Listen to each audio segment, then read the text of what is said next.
Well, welcome everybody. There is no doubt that you have made an extra effort to get here today. That's my sister, by the way. Organizing everything. Thank gosh. I couldn't help but think as I was floating across North Main Street to get here that this sturm and drang of a storm with the wind whipping and the rain coming down and the thunder clapping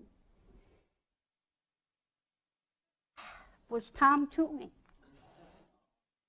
telling us, hey, I'm here too. So, on behalf of Tom and this wonderful library, let's talk about 40 years from 1978 until now, and the challenges and the wonder and the beauty of this vulnerable, fragile town. I'm going to read just a little bit from the book. The rest is going to be a slideshow. Thank you, Dennis, for setting it up. We've had a struggle. We had to halt a highway in the 70s, 4-lane highway, coming across Northwest with cloverleaf at Daymarks and a cloverleaf in Amagansett at the flagpole. Bypass, they said, right. Next stop would be Portugal, and a very long bridge. We had to stop 2 nuclear power plants. Thanks, Tom.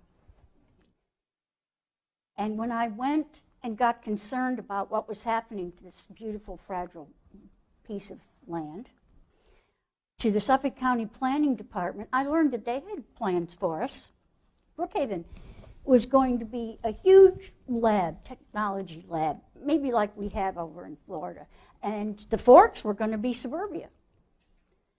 In order to have that, we needed that highway. But they also had a way that we would get extra power generated. And I saw a map that had 3 nuclear power plants located in Northwest Harbor. That was mid-70s, getting close to 1978. Now, I was a teacher at Springs, fell into the job, luckily, but I was concerned about what was happening. So why are we concerned? I mean, look what you went through to get here. Why are people, I'm selling these out of my books. I've sold almost 160 now in 3 weeks out of 200. Why? Okay. Maybe it is, and now we go to the high tech.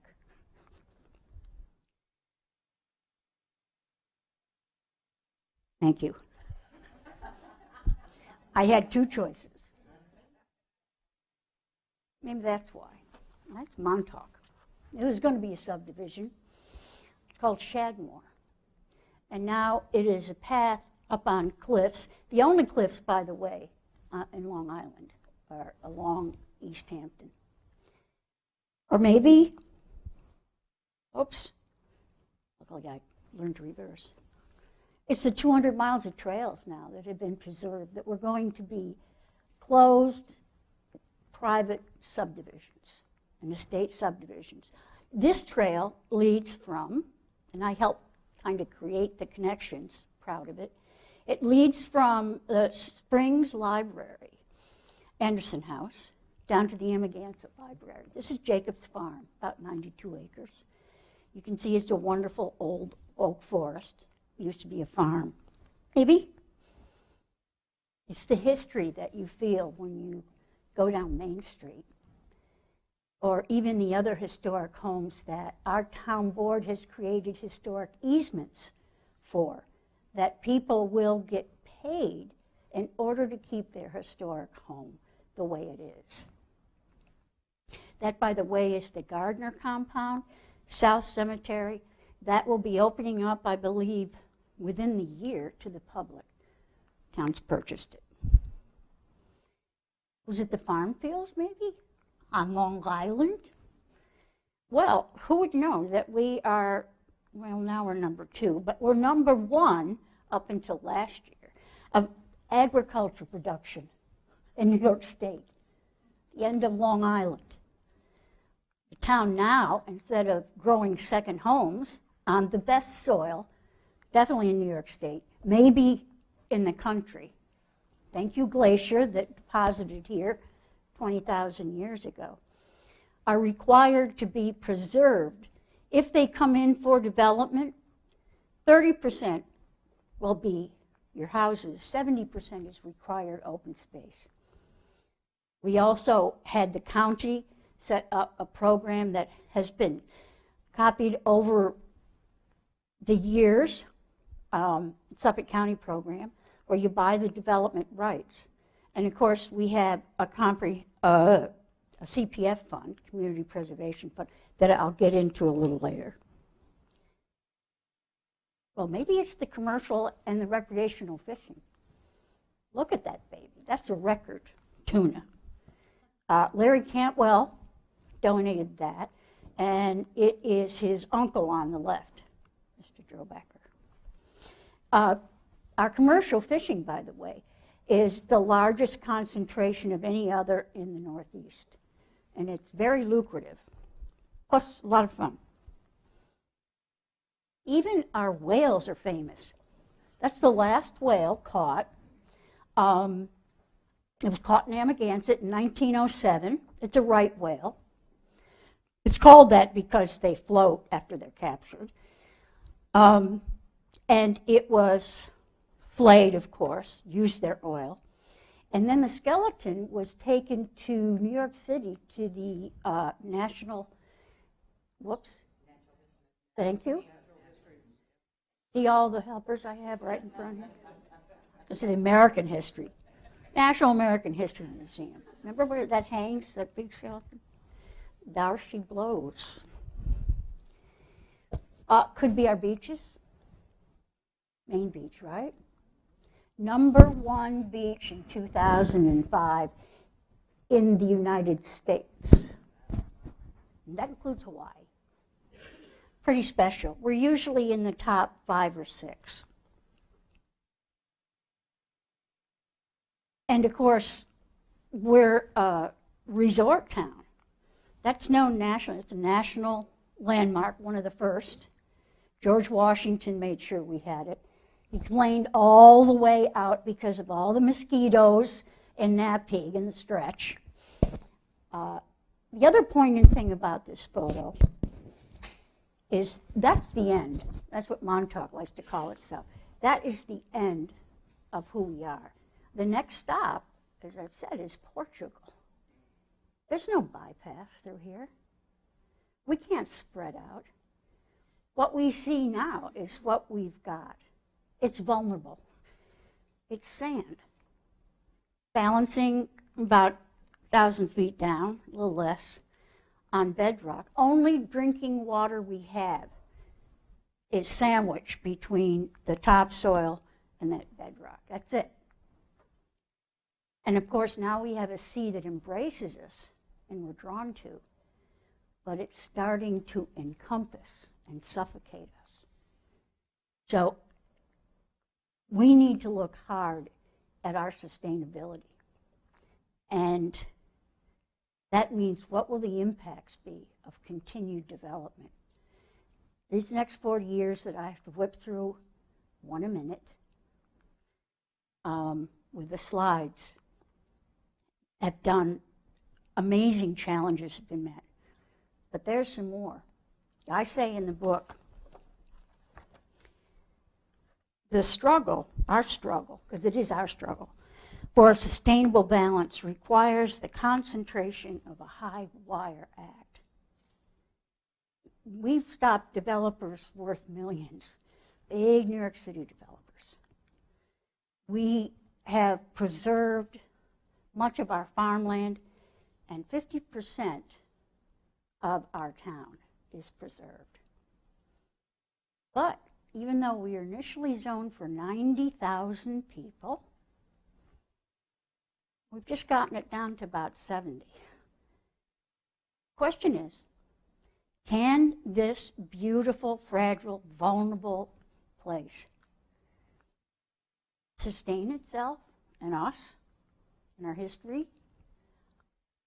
with 70,000 people here?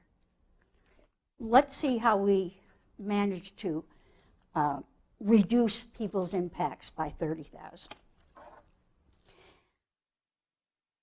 I write, now buffeted by rising sea level and a mammoth metropolis to the west, our backs are to the proverbial wall.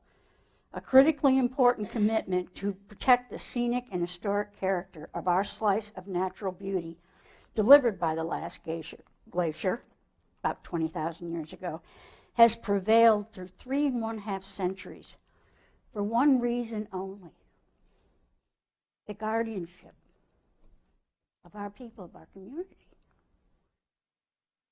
You can make millions of dollars on this flat, beautiful land, and they're still right outside the door knocking. So, it will only take our residents to do nothing every day from now on, forever, for overdevelopment to steamroll over us. So, what's our commitment? To find the button. For me, and I think some of the others that I've talked with, just see a smile back there. This is what hooked me in 1968. Came out here, stopped, looked up and down Main Street, saw the pond. I still get tears about how bucolic and wonderful that was. And then you're drawn, you know you can hear the ocean just like a mile or so away, but you're drawn to the beautiful elms, the wide Main Street, as wide as Broadway, by the way, the historic homes. Gets you right away, doesn't it? Just talk with a woman whose family has been here forever. She wants to come back. Talk to my kids at spring school. They don't want to leave.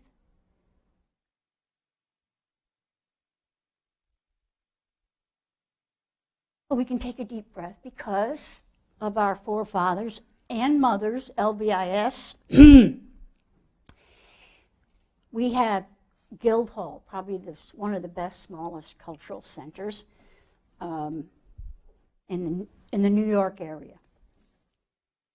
Wonderful building, terrific people that share their talents from art and dancing and theater with us.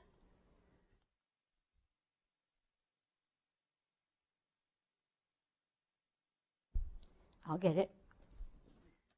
Here we are, one of the best small libraries in the country.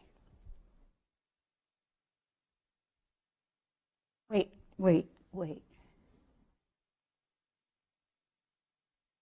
Maybe not. This is what I mean about not resting for a second.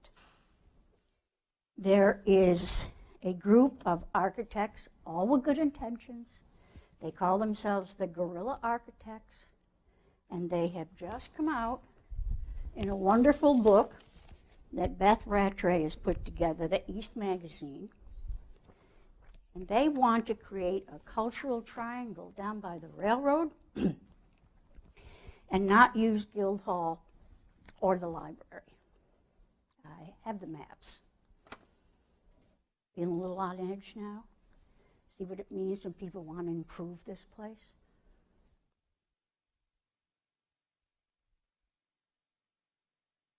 The light.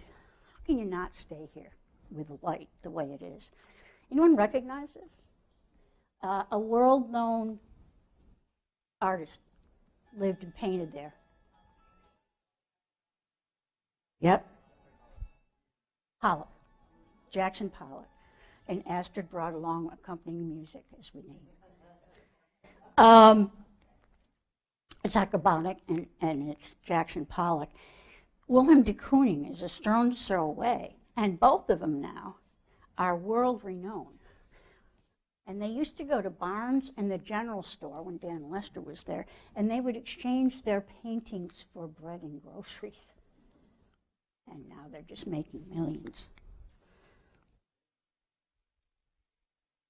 Let's go back to 1978, where George Sid Miller and yours truly, at age 32, I was appointed to the planning board to take someone's place just for a year. What harm could? I was a token. They even admitted it. I was the only woman, the only Democrat, and avowed environmentalist. Okay? After, we can come up here and have a little dance.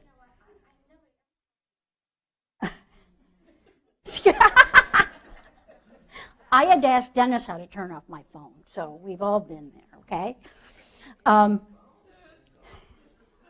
So,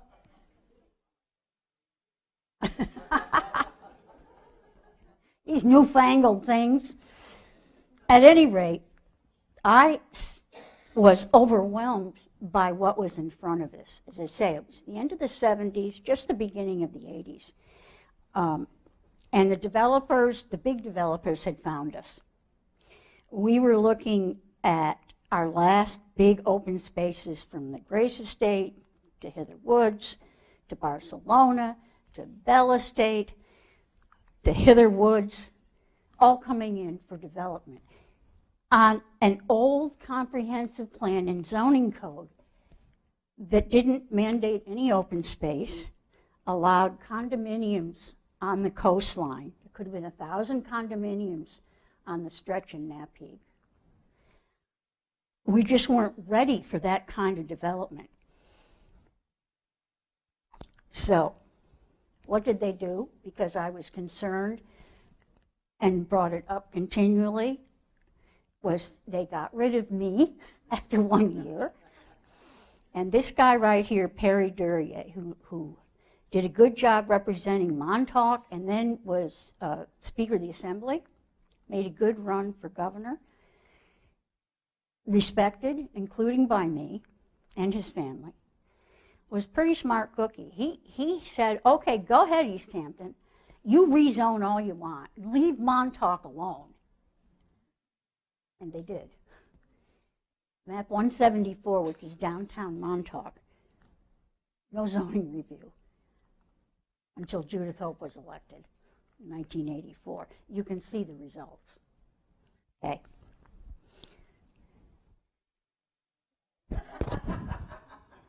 Worse, there was so much pressure on our planning board, and we were so overwhelmed that some of the big developers and some local ones and their attorneys put pressure on the then town board in the early 80s, saying we're not getting developed fast enough. Okay? They keep sending us back. So they abolished our planning department. There we were, sitting there. I was a physical education teacher. And these developers were in front of us, and now we had no professional input whatsoever. Well, the community went berserk, as they should. And on a snow day, I believe in February, they all came out. There was a meeting of this group called the Citizens Planning Committee. The leaders that emerged were a young man who had graduated from Yale and promptly became a carpenter, much, I'm sure, to his parents' chagrin, named Tony Bullock. Peter Garland, an Englishman in real estate, and Ed Gorman, a former Marine who had just come back from Oxford in England at age 60-something to get his master's degree. What a crew. And the town fought all they could with a lot of public support to do something about this. But here's where the locals came in, okay?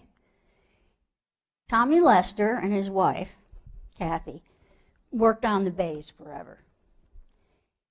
And there was an application out there that was right in the middle of all this overdevelopment that we could not handle, called Duck Creek, 60 condos down on the east side of 3 Mile Harbor.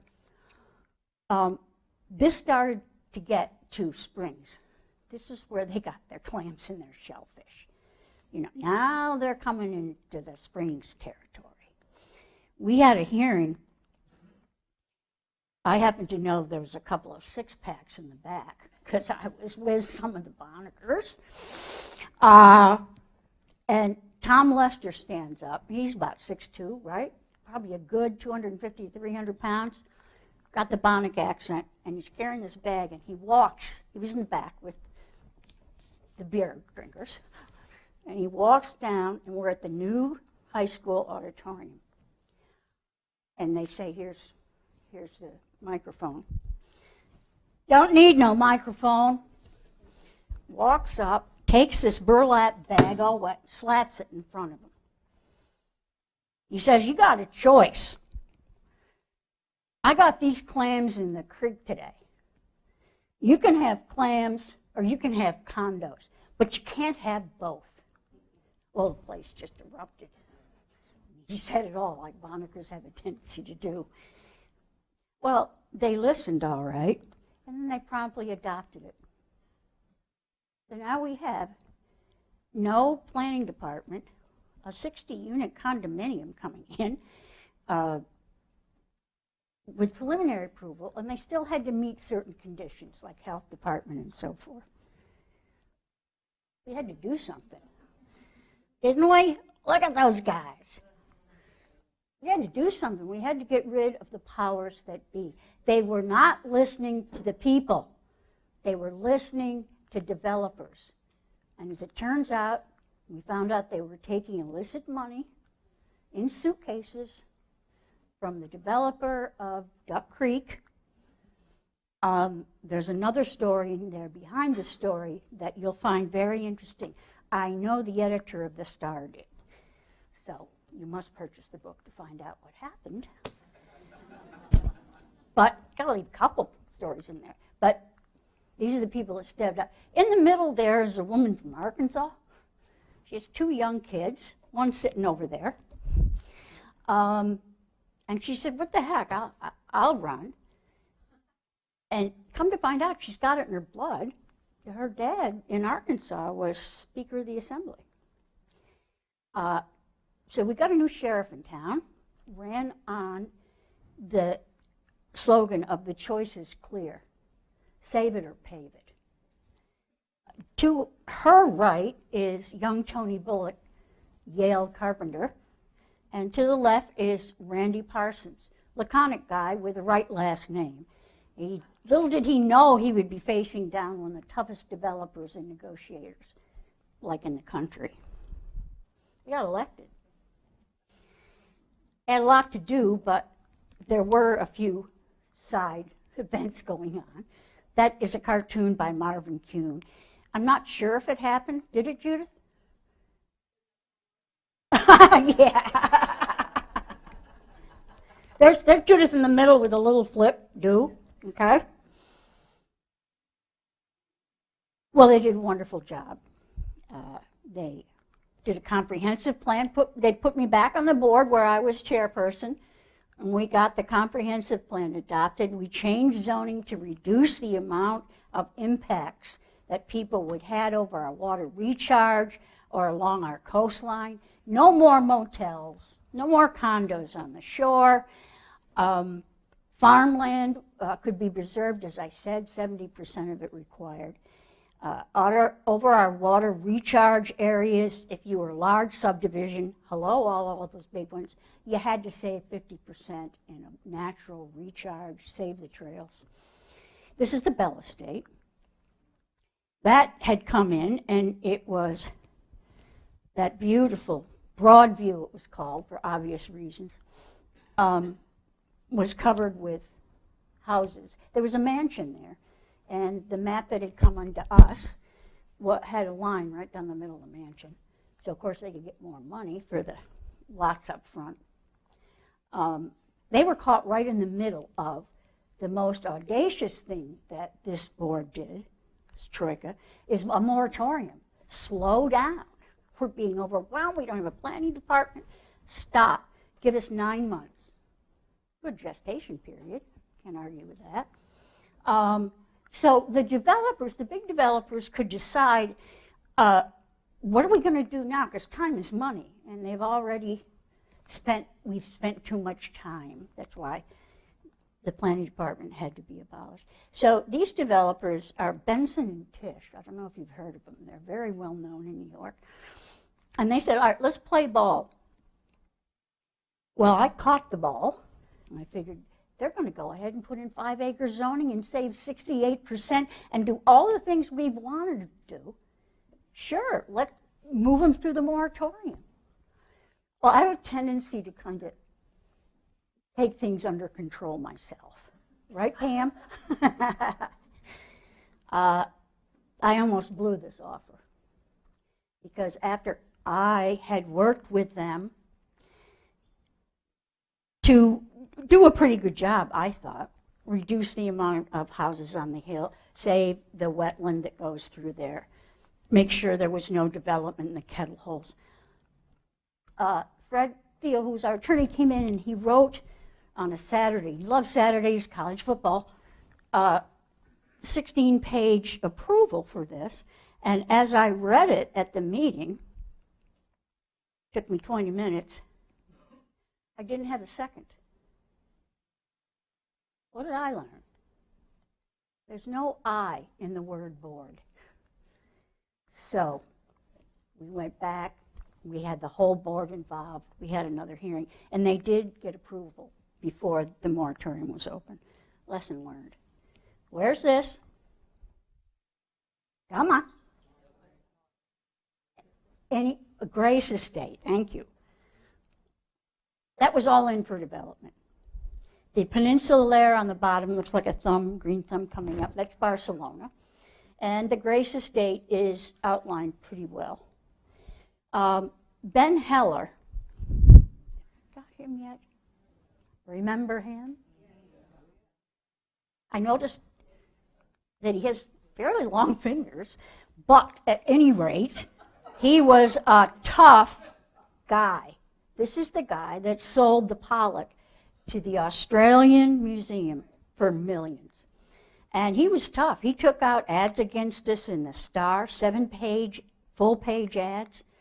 And he was going to fight this. He owned both Barcelona and Grace Estate. Well, as it turns out, we weren't getting anywhere with negotiations because, frankly, we didn't want anything built there. So the board at that time says, in fact, I'm going to give some credit to my students in 8th grade. You have to read the book for this story. They came up with an idea that Ben, who visited my students, talked to all the local Springs kids that were 13 or 14 years old, said he would consider. And that was a partial development up in the corner. He got some lots on the coast there in the Northwest Harbor. But the rest would all be bought. Well, by who? He wanted $6 million. Who's going to buy it? Well, we said, let's trust the people. We'll put it up for a vote. And this is when interest rates were like 20%. And I was nervous. I trusted that our people cared, but I didn't know if they'd vote for it.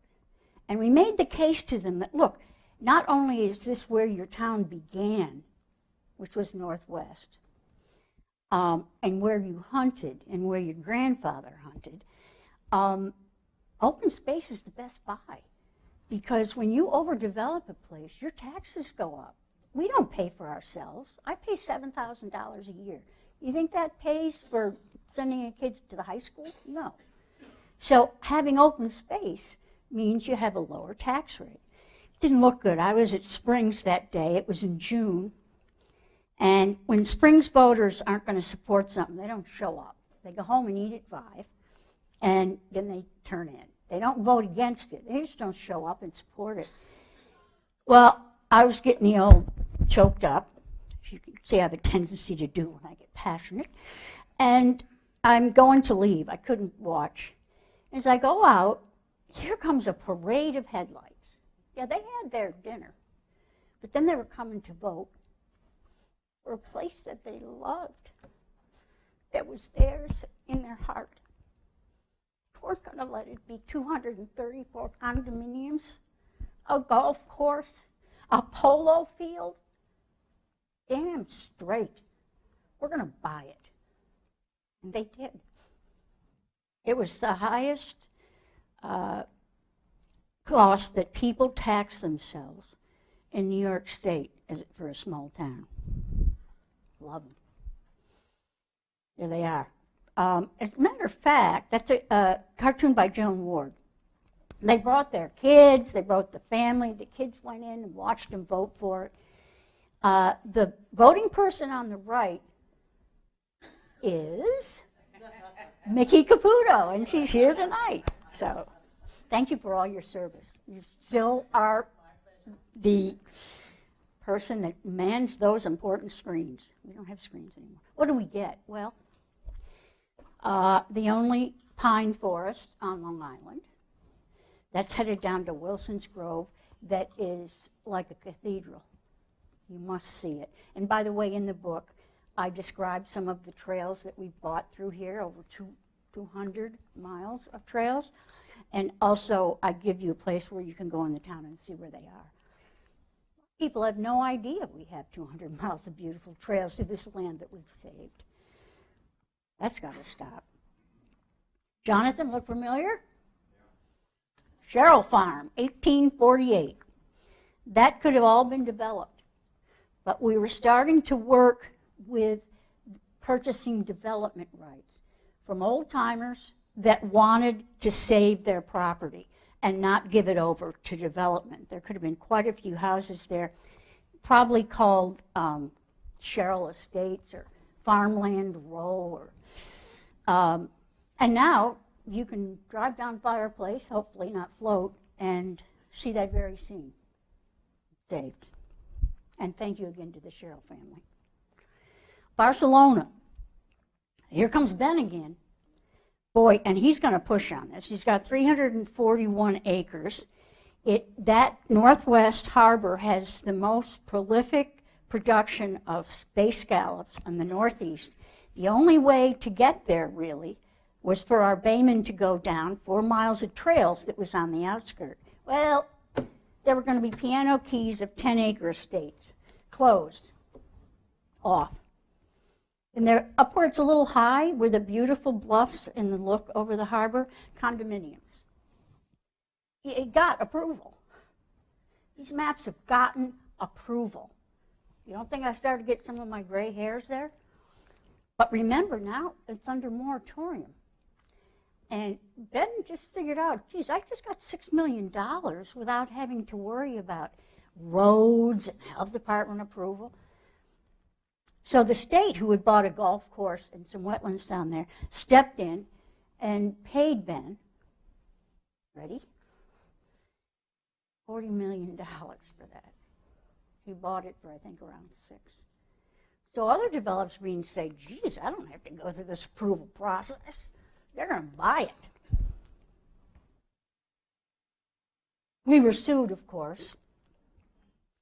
And that's another story. Just know that I had to wear heels, and that's not a good sight, okay? In front of 7 attorneys in Riverhead. It's in the book. But one of the things that stopped the development was the fact that there were red-shouldered hawk nests right at the very end. And boy, did I get it from the lawyers about that. Are you an expert in mating bird behavior, Ms. Foster? All this. Well, if you remember, we got a letter from the fire department, Hampton, said, we're not going to give permission to this. Suppose there's a fire halfway down. There's going to be a conflagration. People are going to be burned up. That was it. So he said, yeah, we won't worry about that. We'll just move on and take the $40 million. But I hope there's a red-shouldered hawk eating the young right at the end there. And it's 6 miles of trails that you can enjoy, hopefully tomorrow when the sun is out. There's a troika for you.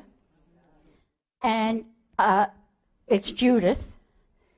Kathy Lester, who was the supervisor of the town, after Tony. So it was Judith, Tony, and Kathy, 16 years of good environmental, court-upheld and development.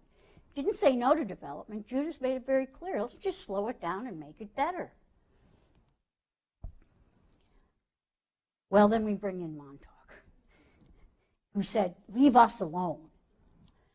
And so we see this condo tower. Look at the cars there. Yeah. That was it Benson? Who was it that came in and was going to change it into Fisher? And who built the Indiana Speedway, by the way, and Miami Beach, which is sinking. Well, he was going to change this into the Miami of the North. The only thing that helped us there was a crash in the stock market. He built Manor, big Manor, and he built that, a few other buildings. I'm getting signals that I might have to stop soon. So, big heads up for the next meeting. Do not ever let anybody change one line of the zoning code that releases our height ordinance. You know why? Well, we're 90% developed, staggering toward the end. Still beautiful. We didn't ruin it. They still want to come out. So a developer told me after a few lines, well, just build up. Just takes 3 votes.